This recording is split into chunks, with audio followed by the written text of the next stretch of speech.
Welcome everyone. हमारा आज का टॉपिक है उत्पादन का आर्थिक क्षेत्र।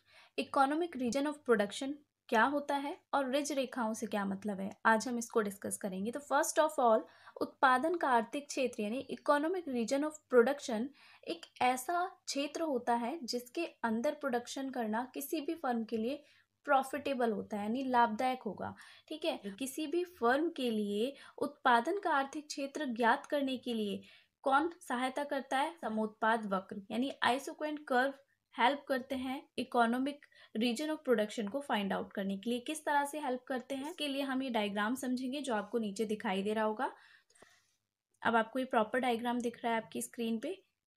ठीक है, यहाँ पे आपको एक्स एक्सिस पे ये लेबर को शो कर रहा है एंड यहाँ पे आपको कैपिटल शो हो रही है। ठीक है, ये आपके आइसोक्रोन कर्व्स हैं। पहला आइसोक्रोन कर्व आपको दिख रहा है जिसपे 100 यूनिट प्रोड्यूस हो रही हैं, और आपको पता है आपका आइसोक्रोन जो कर्व होते हैं वो दो आपके जो साधन हैं उनके डिफरेंट डिफरेंट कॉम्बिनेशन को बताता है कि डिफरेंट कॉम्बिनेशन पे आप सेम यूनिट को कितने कॉम्बिनेशन पे प्रोड्यूस कर सकते हो। यानी कि अगर आप यहाँ पे देखोगे तो इतना कैपिटल एंड इतना लेबर के साथ में भी आप 100 यूनिट प्रोड्यूस करोगे, इतना कैपिटल एंड इतना लेबर के साथ में भी 100 यूनिट प्रोड्यूस होंगी। यानी कि हर किसी भी पॉइंट पे आप कैपिटल एंड लेबर के डिफरेंट कॉम्बिनेशन मिलेंगे, लेकिन प्रोडक्शन 100 यूनिट का ही होगा। बट यहाँ पे हमें बात करनी है इकोनॉमिक रीजन की, तो आपको ध्यान होगा कि आपका जो आइसोक्रोन कर्व है उसकी जब हमने प्रॉपर्टीज डिस्कस की थी तो उसकी प्रॉपर्टीज में मेन प्रॉपर्टी क्या थी कि अगर आप एक अपने साधन को बढ़ाते हो यानी लेबर बढ़ा रहे हो तो आपको कैपिटल कम करना पड़ेगा, और कैपिटल बढ़ा रहे हो तो लेबर को कम करना पड़ेगा। यानी एक चीज़ बढ़ेगी तो दूसरी घटेगी, हाँ कि ना। और वही आपकी प्रॉफिटेबल कंडीशन भी होगी कि कम लागत पर आप अपना जो भी प्रोडक्शन गेन करना चाहते हो वो आप करोगे। लेकिन यहाँ पर, और वो आपका ऋणात्मक ढाल को शो करता है, आपका जो आइसोक्रोन कर्व है यहाँ पे भी आप देख सकते हो कि ये नेगेटिव यहाँ से जा रहा है, लेकिन एक कंडीशन ऐसी आती है कि आपका आइसोक्रोन कर्व एक पॉइंट पे जाने के बाद मोड़ आ जाता है, उसमें वो टर्न होने लगता है। यहाँ पे आप उस टर्न को देख पा रहे हो एंड यहाँ पे भी आप उस टर्न को देख पा रहे हो। तो यहाँ पर देखिए, अगर मैं एक लाइन यहाँ पे मैं ड्रॉ कर देती हूँ तो आपको एक ये पॉइंट मिलेगा। सेम ऐसे ही एक लाइन हम यहाँ पर ड्रॉ करते हैं और हमें एक ये पॉइंट मिलेगा। ठीक है, अब इसको हम ध्यान से समझेंगे तो आपको जो इसकी आइसोक्रोन कर्व की मेन प्रॉपर्टी है, जैसा कि मैंने अभी बोला कि अगर आप एक साधन बढ़ाते हो तो दूसरा कम करना पड़ता है। तो देखिए, इतनी कैपिटल लगा रहे हो और इतनी लेबर के साथ में आप 100 यूनिट प्रोड्यूस करते हो। ठीक है, अगर आप नीचे आते हो तो आपने यहाँ पे देखिए लेबर बढ़ गया। ठीक है, लेबर बढ़ गया लेकिन कैपिटल कम हो गया, बिल्कुल फॉलो हो रही है बात, बिल्कुल सही है। इसके बाद में और नीचे एक और बार देख लेते हैं। यहाँ पे देखिए आपका लेबर इतना बढ़ गया इस पॉइंट पे और कैपिटल कम हो गया। लेबर बढ़ रहा है, कैपिटल कम हो रहा है, बिल्कुल फॉलो कर रहा है। लेकिन ये जो पॉइंट है इसके बाद अगर आप देखोगे, यहाँ पे अगर हम आते हैं, किसी भी पॉइंट पे ले लेते हैं यहाँ पर, तो देखिए ये जो पॉइंट है आपका, इस पॉइंट पे आप इस पॉइंट पे आते हैं पहले। तो इस पॉइंट पे आप कितना लेबर यूज़ कर रहे हो भाई? यहाँ पे लेबर बढ़ गया और आपका कैपिटल कम हो गया। लेबर बढ़ रहा है, कैपिटल कम हो रहा है, ओके। बट इस पॉइंट के बाद अगर आप आगे जाना शुरू करते हो तो इस कंडीशन पे आपका लेबर बढ़ा, ओके है, लेकिन देखना लेबर बढ़ने के साथ में आपका कैपिटल जो पहले यहाँ पर था वो भी बढ़ रहा है। ये तो कंडीशन फॉलो नहीं हुआ। आइसोक्रोन कर्व की कंडीशन में जो मेन प्रॉपर्टी है, अगर आप एक साधन को बढ़ाते हो तो दूसरे में कमी होती है, लेकिन एक पॉइंट पे आने के बाद में यहाँ पे तो चीज़ें बदल रही हैं, लेबर भी बढ़ रहा है और लेबर बढ़ने के साथ में कैपिटल भी बढ़ रहा है। तो इस पॉइंट के बाद वाला जो ये एरिया है ये आपके लिए अनएफिशिएंट एरिया है, अन इकोनॉमिक रीजन है। ठीक है, इकोनॉमिक रीजन की कंडीशन आपकी यहाँ से यहाँ तक पॉइंट है। अब ऊपर का भी हम देख लेते हैं। अब देखिए, इतनी कैपिटल पे आप लेबर यहाँ पे इतना यूज़ कर रहे हो। ऊपर जाओगे, इस पॉइंट से अगर हम ऊपर जाते हैं तो आप देख पा रहे हो कि यहाँ पे कैपिटल का एरिया, पहले इतना कैपिटल यूज़ कर रहे थे आप इतना, और अब कैपिटल बढ़ गया, ओके।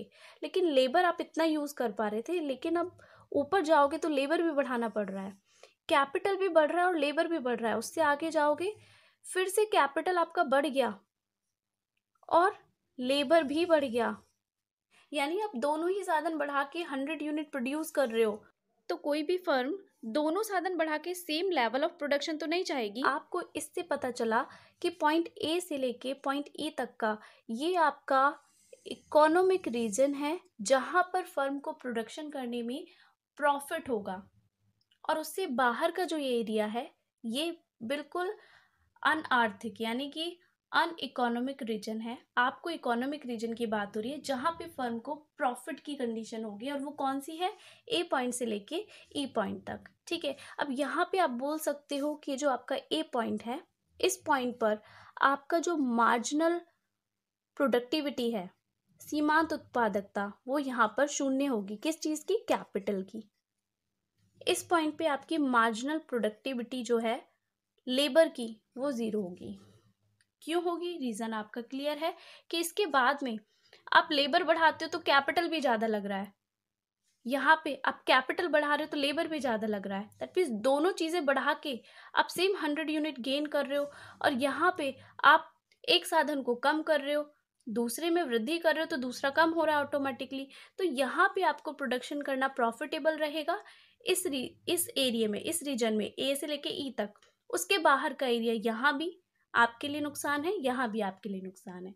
ठीक है, आई होप आपको समझ में आ रहा है। सेम इसी तरह आगे आइसोक्वांट कर्व आपको सेकंड दिख रहा है जिसपे 200 यूनिट प्रोड्यूस हो रही है, और किसी भी लेवल पे आपको 200 यूनिट ही प्रोड्यूस होंगी, लेकिन आपका जो इकोनॉमिक रीजन है वो आपका बी से लेके एफ तक का पॉइंट है। इस पॉइंट पे और इस पॉइंट पे यहाँ पे आपकी मार्जिनल प्रोडक्टिविटी लेबर की ज़ीरो होगी, और यहाँ पे आपकी मार्जिनल प्रोडक्टिविटी कैपिटल की ज़ीरो होगी। क्यों होगी? आप पहले कर्व से ही समझ गए हैं। सेम यहाँ पे भी वही सिचुएशन है, सेम यहाँ पे एंड सेम यहाँ पे। ये आपका दिखा रहा है 300 यूनिट को, ये दिखा रहा है 400 यूनिट, और आपको प्रोडक्शन इस लिमिट में करना फायदेमंद होगा। पहले कर्व की तरह ही आप बाकी सारे कर्व भी खुद से समझ सकते हो अब। ठीक है, अब ये जो आपके सारे पॉइंट मिल गए जिन पर आपकी मार्जिनल प्रोडक्टिविटी कैपिटल ज़ीरो होगी, इन चारों पॉइंट पर A B C D, and इन चारों पॉइंट पे आपकी मार्जिनल प्रोडक्टिविटी लेबर की ज़ीरो होगी। और ये जो आपकी जिन पॉइंट्स पर आपकी मार्जिनल प्रोडक्टिविटी सीमांत उत्पादकता शून्य होती है, इन पॉइंट को मिलाते हुए हम जो रेखा खींचते हैं यहाँ और इसी तरह से यहाँ, ये रेखाएं होती है रिज लाइन, इनको बोलते हैं रिज लाइन। ठीक है, ऊपर वाली जो आपको दिख रहा है जिसको हमने यहाँ पे आर सिंबल दिया है, इसको बोलेंगे हम अपर रिज लाइन,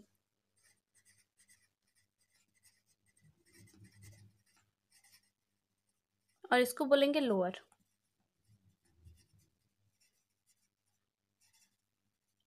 इसका दूसरा नाम भी है, इसको बोलते हैं हम पूंजी रिज रेखा।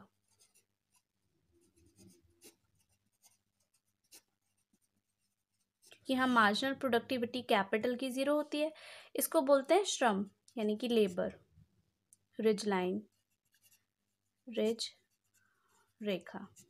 ठीक है, और ये जो आपकी ओ आर और ओ एस रिज लाइन है, इनके बीच का जो ये एरिया है, यही एरिया किसी भी फर्म के लिए इकोनॉमिक रीजन है कहलाएगा। ठीक है, तो उत्पादन का आर्थिक क्षेत्र क्या हुआ आपका? ये बीच का area, A B C D E F G H and O से लेके आर और ओ से लेके एस तक के बीच का एरिया आपका उत्पादन का आर्थिक क्षेत्र होगा। वो क्षेत्र के अंदर उत्पादन करके उत्पादक जो है वो अपने लाभों को अधिकतम कर सकता है।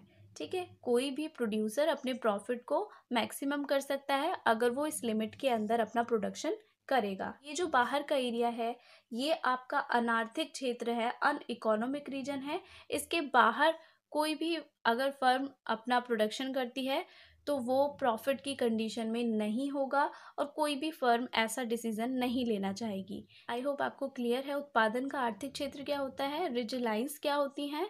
सो hope you like this video. Thank you for watching. मिलते हैं नेक्स्ट वीडियो में। Bye bye.